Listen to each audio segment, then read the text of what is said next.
किसी के लिए वो बाबा नीब करोली तो किसी के लिए तलैया बाबा है। किसी के लिए वो नीम करोली, किसी के लिए बाबा लक्ष्मण दास तो किसी के लिए महाराज जी है। अचरज की सारे भक्त उन्हें हनुमान जी का अवतार मानते हैं।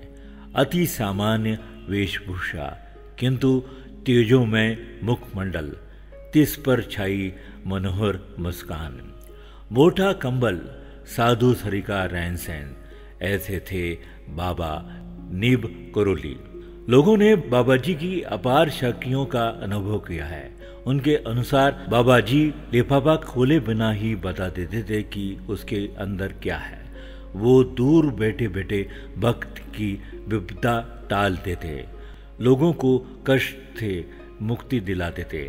उनके एक ही समय पर कई स्थानों पर उपस्थित होने की बात भी लोग करते हैं।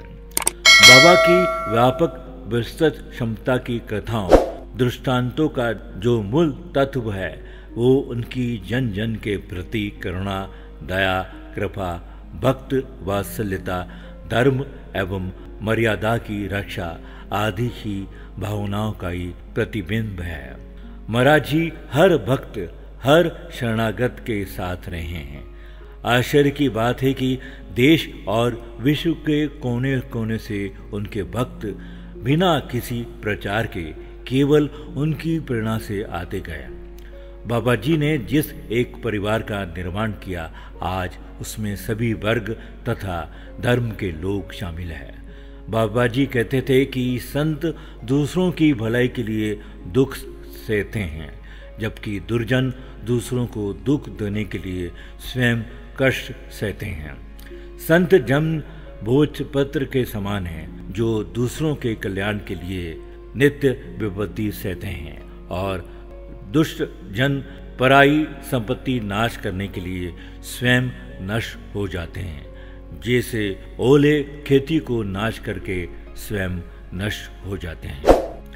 महाराज जी की कृपा दुख के सागर में डूबे हुए लोगों पर या धर्म से भटके हुए लोगों पर भी होती थी। जब कोई कहता कि वो व्यक्ति तो ऐसा है, तो महाराज जी कहते हैं कि क्या करें, हमें दया आ जाती है।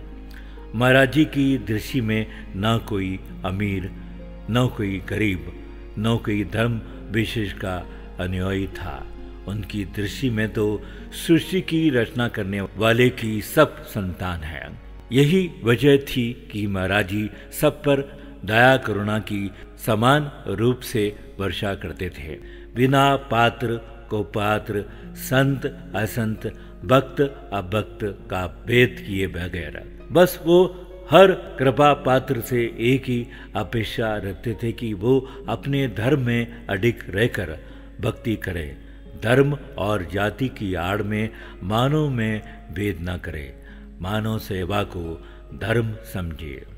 ऐसे थे बाबा नीब करोली, जिनका जन्म 30 नवंबर 1900 को हुआ था और गोलोक गमन 11 सितंबर 1973। बाबा को भक्तों की ओर से शत शत प्रणाम।